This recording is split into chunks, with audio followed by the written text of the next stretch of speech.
السلام عليكم ورحمة الله وبركاته.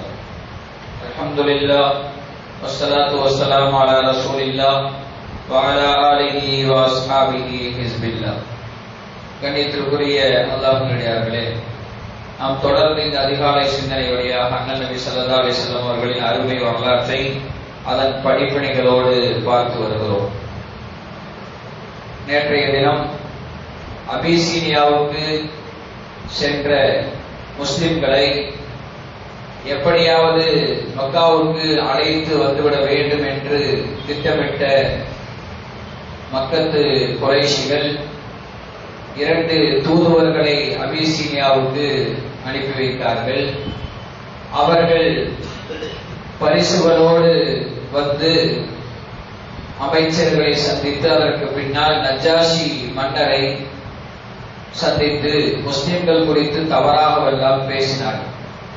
நஜ்ஜாஷி மன்னர், நான் முஸ்லிம்களை அழைத்து பேசாமல் எந்த ஒரு முடிவையும் எடுக்க மாட்டேன் என்று முஸ்லிம்களை வர சொன்னார். சபைக்கு வந்து முஸ்லிம்களிடத்திலே அவர்களுடைய நிலை குறித்தெல்லாம் விசாரித்தார்.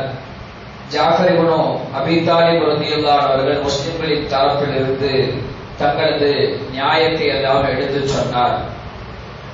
அவர் தாஹா அத்தியாயத்தை ஓதினார். நஜ்ஜாஷி மன்னர் அப்படியே தாடி நனையும்படி அழுதார். கடைசியிலே சொன்னார், முஸ்லிம்களை நான் இங்கிருந்து வெளியேற்ற மாட்டேன் என்று சொல்லிவிட்டு சபை கலைந்து விட்டது. இப்போது அடுத்த நாள் இந்த தூதுவர்களில் ஒருவரான அதுவரையில் இஸ்லாத்தை ஏற்றிருக்காத அம்ர் இப்னு ஆஸ் ரலியல்லாஹு அன்ஹு அவர்கள் அப்போது இஸ்லாத்தை ஏற்றிருக்கவில்லை. அவர் சொன்னார், இன்றைய சபையிலே நான் ஒரு முக்கியமான வாதத்தை வைக்கப் போகிறேன். என்னுடைய வாதத்தை பார்த்து நஜ்ஜாஷி மன்னர் முஸ்லிம்களை விரட்டி விடுவார் என்று சொன்னார். அப்ப அவர் சொன்னார், இன்னொருவர் சொன்னார், அப்துல்லா இப்னு ரபியா அவர்கள், நீ அப்படியெல்லாம் செய்ய வேண்டாம். ஏனென்றால் நாம் அவர்கள் ஓதிய திருக்குர்ஆன் வசனங்களை கேட்டு நஜ்ஜாஷி மன்னர் மனம் மாறிவிட்டார். அதனால் அவரிடத்தில் இனி எது சொன்னாலும் எடுபடாது என்று சொன்னபோது அம்ர் இப்னு ஆஸ் அவர்கள், முடியாது, நான் நிச்சயமாக ஒரு வாதத்தை வைக்க போகிறேன். அந்த வாதத்தை கேட்டால் நஜ்ஜாஷி மன்னர் நிச்சயமாக முஸ்லிம்களை திருப்பி அனுப்பி விடுவார் என்று சொன்னார். மறுநாள் சபை கூடியது. அம்ர் இப்னு ஆஸ் அவர்கள் நஜ்ஜாஷி மன்னரை பார்த்து சொன்னார், என்னதான் முஸ்லிம்களை பற்றி நீங்கள் ஒரு நல்ல அபிப்பிராயம் கொண்டிருந்தாலும் அவர்கள் ஒரு விஷயத்திலே உங்களுடைய கொள்கைக்கு மாற்றமாக இருக்கிறார்கள். அது என்னவென்றால், நீங்கள் வந்து ஈசா அலைஹிஸ்ஸலாம் அவர்களை கடவுள் என்றும் கடவுளின் குமாரர் என்றும் சொல்லுகிறீர்கள். ஆனால் முஸ்லிம்கள் ஈசா அலைஹிஸ்ஸலாம் அவர்களை அவர் அல்லாஹ்வின் இறை தூதர் என்று சொல்கிறார். உங்களுடைய கொள்கைக்கும் இவருடைய கொள்கைக்கும் மிகப்பெரிய வேறுபாடு இருக்கிறது என்று சொன்னார்.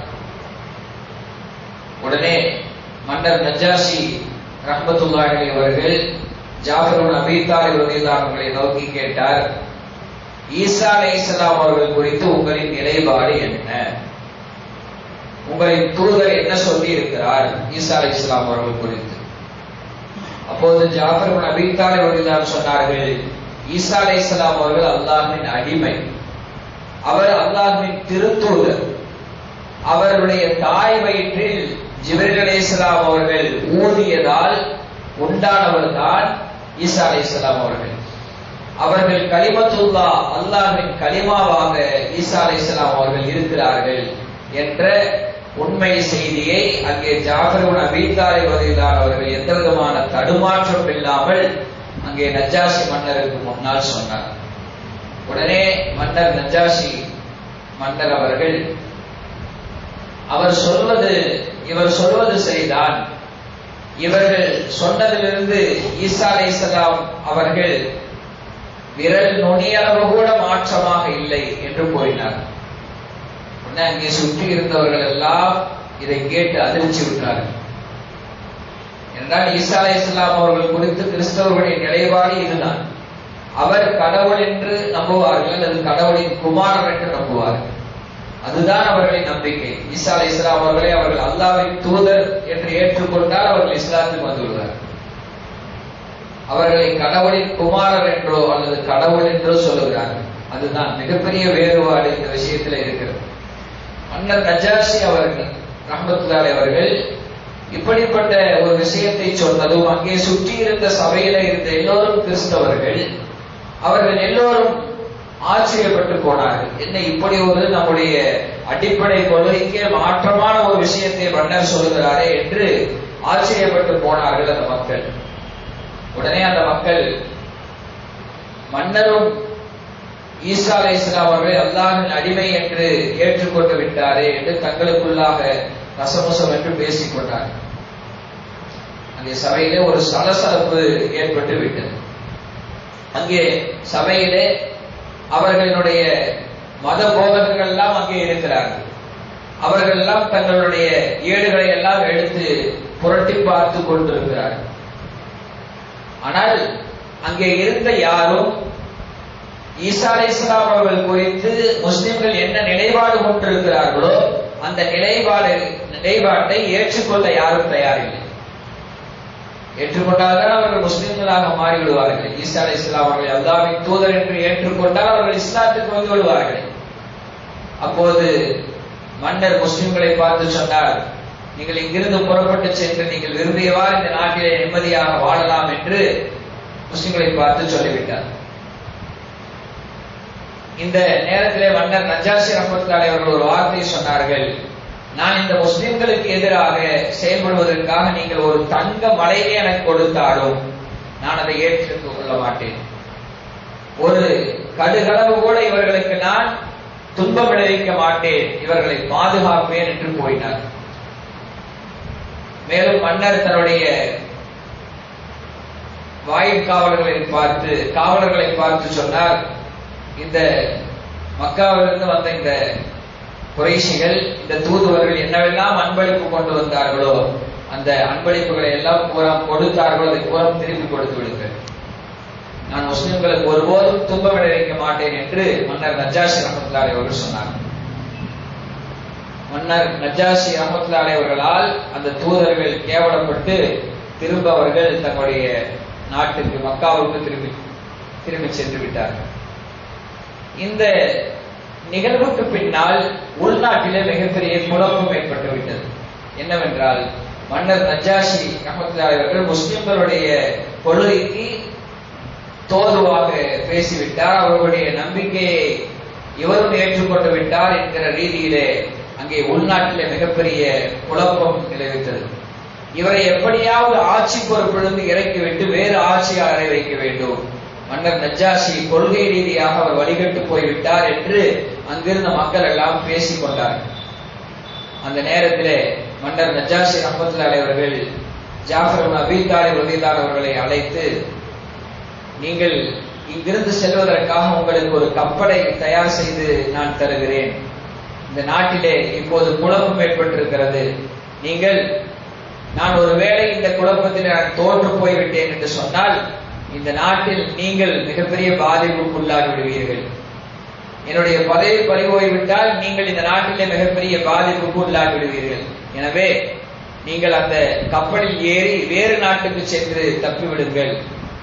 ஒருவேளை நான் வெற்றி பெற்று விட்டால் இதே நாட்டிலே நீங்கள் இப்போது போன்ற நிம்மதியாக வாழுங்கள் என்று மன்னர் நஜாஷி ரஹ்மத்துல்லாஹி அவர்கள் ஜாஃபர் இப்னு அபீ தாலிப் ரலியல்லாஹு அவர்களை பார்த்து சொல்லிவிட்டார்.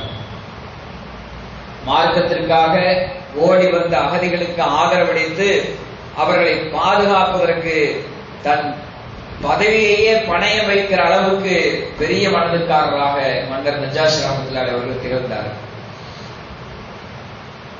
மன்னர் ஒரு முடிவு செய்தார், தன்னுடைய பதவியையும் காப்பாற்றிக் கொள்ள வேண்டும், அதே சமயத்தில் முஸ்லிம்களையும் பாதுகாக்க வேண்டும். இரண்டையும் ஒரு சேர நடைபெறுவதற்கு என்ன தந்திரம் செய்யலாம் என்று முடிவெடுத்தார். உடனே மன்னர் நஜாஷி அவர்கள் தன்னுடைய அறைக்குள்ளாக சென்று அங்கிருந்த ஒரு மான் தோலை எடுத்து, மான் தோல் என்பது ஆடு மாடு தோல்களை போலல்லாமல் மான் தோல் மிகவும் மெல்லிதாக இருக்கும். அதிலே அஷ்ஹது அல்லா இலாஹ இல்லல்லாஹ் வஅஷ்ஹது அன்ன முஹம்மதன் அப்துஹு வ ரசூலுஹு என்ற திருக்கலிமாவை எழுதினார். அதே போல வஅஷ்ஹது அன்ன ஈசா அப்துல்லாஹி வ ரசூலுஹு வ கலிமத்துல்லாஹ், நிச்சயமாக ஈசா அலைஹிஸ்ஸலாம் அவர்கள் அல்லாஹ்வுடைய அடியாராகவும் திருத்தூதராகவும் அல்லாஹ்வுடைய கலிமாவாகவும் இருக்கிறார் என்று அந்த மான் தோளிலே எழுதி அந்த தோலை தன் மேனியிலே போர்த்தி கொண்டார். அதற்கு மேலாக தான் வழக்கமாக அணிகிற ஆடையை அணிந்து கொண்டார். அது அந்த திருக்கலிமா அவருடைய உடலோடு ஒட்டி இருக்கிறது. அவருடைய உடலோடு அந்த திருக்கலிமா ஒட்டி இருக்கிறது. மன்னர் சபையை கூட்டினார். அபிசீனிய மக்களே, என் வாழ்க்கை நடைமுறை குறித்து உங்களுடைய கருத்து என்ன என்று கேட்டார். அப்போது அங்கு கூடியிருந்த மக்கள் எல்லாம் நீங்கள் நல்ல மனிதர் தான் என்று நஜ்ஜாஷி மன்னரை குறித்து சொன்னார்கள். பிறகு ஏன் என் மீது நீங்கள் கோபப்பட்டிருக்கிறீர்கள் என்று கேட்டபோது, இப்போது நாட்டில் பெரும் குழப்பம் ஏற்பட்டிருக்கிறதை என்ன காரணம் என்று கேட்டார். நீங்கள் நாம் காலாகாலமாக பரம்பரையாக இருக்கிற மார்க்கத்திலிருந்து நீங்கள் பிரிந்து விட்டீர்கள், உங்களுடைய கொள்கை மாறிவிட்டது, அதனால் தான் உங்களின் மீது கோபம் ஏற்பட்டிருக்கிறது. ஈசா நபியை கடவுளின் குமாரர் என்றோ சொல்லாமல், கடவுள் என்றோ கடவுளின் குமாரன் என்றோ சொல்லாமல் நீங்கள் அல்லாஹ்வின் அடிமை என்று கூறுகிறீர்கள். இது மிகப்பெரிய தவறான ஒரு கொள்கை அல்லவா என்று மக்கள் கேட்டார்கள்.